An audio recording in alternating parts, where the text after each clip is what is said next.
नमस्कार, ये आकाशवाणी शिमला है। अब आप राजकुमारी चंदेल से प्रादेशिक समाचार सुनिए। आज के मुख्य समाचार। प्रधानमंत्री नरेंद्र मोदी ने कहा, संसद का बजट सत्र 2047 तक विकसित भारत के लक्ष्य को प्राप्त करने में नई ऊर्जा का करेगा संचार। वित्त वर्ष 2025-26 का केंद्रीय बजट कल होगा पेश। मुख्यमंत्री सुखविंदर सिंह सुक्खू ने हिमाचल के लिए विशेष राहत पैकेज की जताई उम्मीद। वित्त वर्ष 2025 में देश के वास्तविक सकल घरेलू उत्पाद में 6.4% वृद्धि का अनुमान। और मंडी जिले में घोड़ों व खच्चरों में फैलने वाले ग्लैंडर्स बीमारी का मामला आया सामने, क्षेत्र को कंट्रोल जोन किया घोषित। अब समाचार विस्तार से। प्रधानमंत्री नरेंद्र मोदी ने विश्वास व्यक्त किया है कि संसद का बजट सत्र 2047 तक विकसित भारत के लक्ष्य को प्राप्त करने में नया आत्मविश्वास और ऊर्जा भरेगा। बजट सत्र की शुरुआत से पहले आज मीडिया को संबोधित करते हुए प्रधानमंत्री ने कहा कि वर्ष 2047 में जब भारत अपनी स्वतंत्रता के 100 वर्ष पूरे करेगा, तब देश विकसित भारत के अपने संकल्प को पूरा करेगा। नरेंद्र मोदी ने कहा कि ये बहुत गर्व की बात है कि भारत ने एक लोकतांत्रिक राष्ट्र के रूप में 75 वर्ष पूरे कर लिए हैं और वैश्विक स्तर पर अपनी पहचान बनाई है। मैं विश्वास से कह सकता हूं कि 2047 जब आजादी के 100 साल होंगे, विकसित भारत का जो संकल्प देश ने लिया है, ये बजट एक नया विश्वास पैदा करेगा। प्रधानमंत्री ने संसद के सभी सदस्यों से देश को विकसित राष्ट्र बनाने में योगदान देने की अपील भी की। वित्त मंत्री निर्मला सीतारामन कल 1 फरवरी को संसद में वित्त वर्ष 2025-26 का केंद्रीय बजट पेश करेंगी। मुख्यमंत्री सुखविंदर सिंह सुक्खू ने केंद्रीय बजट में हिमाचल के लिए विशेष राहत पैकेज की उम्मीद जताई है। सोलन में आज पत्रकारों से अनौपचारिक बातचीत में मुख्यमंत्री ने कहा कि प्रदेश में एक भी अंतर्राष्ट्रीय स्तर का हवाई अड्डा नहीं है और इसके निर्माण का पूरा खर्च केंद्र सरकार को वहन करना चाहिए। इसके अलावा भानुपल्ली बैरी और चंडीगढ़ बद्दी रेल लाइन को बिछाने का खर्च भी केंद्र को उठाना चाहिए। केंद्रीय बजट से हम चाहते हैं कि जो हमारे को रेलवे लाइन यहाँ बिछाई जाती है या कोई और केंद्र सरकार की प्रायोजित योजनाएं जो होती है उसके लिए पूरा धन, बद्दी से चंडीगढ़ की रेलवे लाइन, उसमें कॉस्ट ऑफ कंस्ट्रक्शन का यानी कि रेलवे लाइन बिछाने का 50% हिमाचल प्रदेश सरकार दे और उसमें लैंड जो एक्वायर करके देनी वो भी हिमाचल प्रदेश सरकार ने दी है। मैंने इसी वर्ष 186 करोड़ रुपया चंडीगढ़ से बद्दी लाइन के लिए तेजी से काम करने के लिए रेलवे को दिया है। हम चाहते हैं कि केंद्र जब रेल परियोजनाएं लगाए तो रेलवे अपने पैसे से लगाए और एयरपोर्ट एक्सपेंशन के लिए हमने लैंड एक्वायर करनी है, हमारे साधन कम है, हमारा 52,000 करोड़ का बजट कम है। तो इन सब योजनाओं पर हमारी नजर केंद्र सरकार के बजट पर है और हमारी ये भी रहेगा कि हिल स्टेट होने के कारण हमें पिछली बार डिजास्टर में कोई पैसा नहीं मिला, तो स्पेशल रिलीफ पैकेज कोई केंद्र सरकार के बजट में होगा। मुख्यमंत्री ने कहा कि प्रदेश सरकार लोगों के जीवन स्तर को बेहतर बनाने के लिए प्रयास कर रही है, इसलिए सभी विभागों में सकारात्मक बदलाव के लिए कदम उठाए जा रहे हैं। इस बीच राजस्व व जनजातीय विकास मंत्री जगत सिंह नेगी ने कहा है कि बजट देश के सभी राज्यों के आर्थिक विकास पर केंद्रित होना चाहिए। उन्होंने कहा कि बजट में हिमाचल जैसे छोटे व पहाड़ी राज्यों के लिए विशेष प्रावधान किया जाना चाहिए।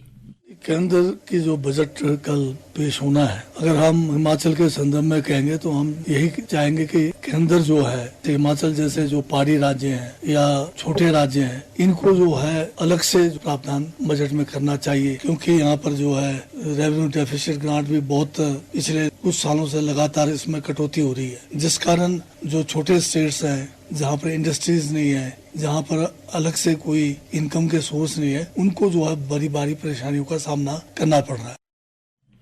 वित्त वर्ष 2025 में भारत के वास्तविक सकल घरेलू उत्पाद में 6.4% की वृद्धि होने का अनुमान है और वित्त वर्ष 2026 में ये वृद्धि 6.3 से 6.8% के बीच रहने की संभावना है।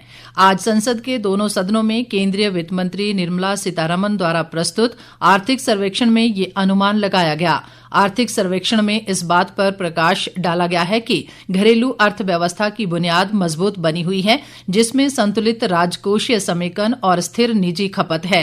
सर्वेक्षण के अनुसार कमजोर वैश्विक मांग और घरेलू मौसमी परिस्थितियों के कारण विनिर्माण क्षेत्र को दबाव का सामना करना पड़ा। सर्वेक्षण ने देश की मध्यम अवधि की विकास क्षमता को मजबूत करने के लिए जमीनी स्तर के संरचनात्मक सुधारों और विनियमन के माध्यम से देश की वैश्विक प्रतिस्पर्धात्मकता में सुधार करने पर जोर दिया। ताज़ा समाचारों के लिए आप हमारे Facebook page all India radio news Shimla, x handle @AIR News_शिमला और YouTube channel AIR Shimla news पर लॉग इन कर सकते हैं। बाकी समाचार अंतराल के बाद। प्रादेशिक समाचार बुलेटिन में एक बार फिर आपका स्वागत है। बाकी समाचारों में कृषि व पशुपालन मंत्री चंद्र कुमार ने कहा है कि प्रदेश सरकार पंचायती राज संस्थाओं और ग्रामीण क्षेत्रों के विकास के लिए प्रतिबद्ध है। उन्होंने आज ज्वाली विधानसभा क्षेत्र की डोल पंचायत में 1 करोड़ 15 लाख रुपए की लागत से बनने वाले सामुदायिक भवन का शिलान्यास किया। चंद्र कुमार ने कहा कि राज्य सरकार ग्रामीण क्षेत्रों में सड़क, पुल, बिजली, पेयजल और सिंचाई व्यवस्था के सुदृढ़ीकरण पर जोर दे रही है। कृषि मंत्री ने कहा कि किसानों और पशुपालकों के लिए योजनाएं लागू की जा रही हैं ताकि लोगों के जीवन स्तर में सुधार लाया जा सके। लोक निर्माण व शहरी विकास मंत्री विक्रमादित्य सिंह ने आज शिमला ग्रामीण विधानसभा क्षेत्र के बसंतपुर विकासखंड की करियाली पंचायत में लगभग 3 करोड़ रुपए से बने 3 सड़क संपर्क मार्गों का लोकार्पण किया। इस अवसर पर उन्होंने कहा कि इन सड़कों को विधायक प्राथमिकता के तहत जल्द ही पक्का किया जाएगा। विक्रमादित्य सिंह ने कहा कि निर्माणाधीन सुन्नी डैम जल विद्युत परियोजना के कारण जिन किसानों की फसलों को नुकसान पहुंचा है, उसके लिए करीब 50 लाख रुपए की राशि वितरित की जाएगी। मंडी जिले में घोड़ों और खच्चरों में फैलने वाली ग्लैंडर्स बीमारी से दहशत का माहौल बन गया है। मंडी के समौण से लिए घोड़ों के रक्त के सैंपल राष्ट्रीय अश्व अनुसंधान केंद्र हिसार में जांच के दौरान पॉजिटिव निकले हैं। इस बीमारी के जीवाणु पशुओं के शरीर में फैल जाते हैं, जिससे सांस संबंधी तकलीफें भी बढ़ जाती हैं। पशुपालन विभाग के उप निदेशक डॉक्टर रवि ठाकुर ने बताया कि मंडी में ग्लैंडर्स बीमारी का एक मामला दर्ज किया गया है, जिसकी रिपोर्ट NRC केंद्र हिसार से पॉजिटिव आई है। ये जो बीमारी ग्लैंडर का एक केस रिपोर्ट हुआ है गांव लांगना में, जिला मंडी में, जिसकी रिपोर्ट जो है NRC सेंटर हिसार से पॉजिटिव आई थी।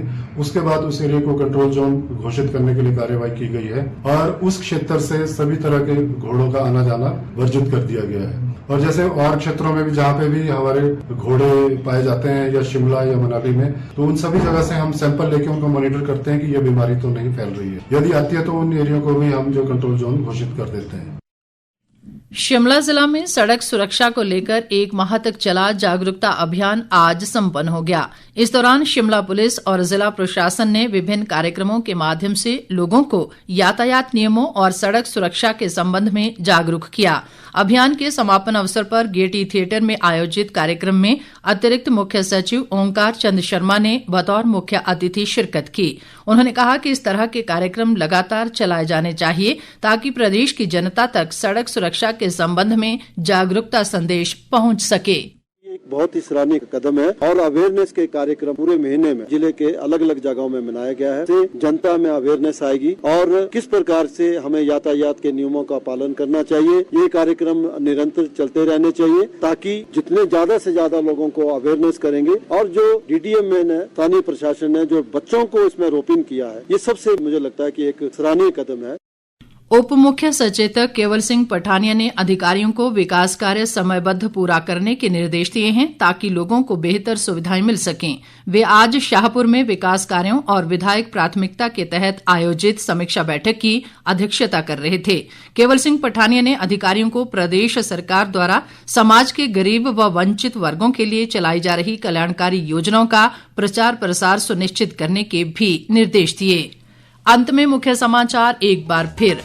प्रधानमंत्री नरेंद्र मोदी ने कहा, संसद का बजट सत्र 2047 तक विकसित भारत के लक्ष्य को प्राप्त करने में नई ऊर्जा का करेगा संचार।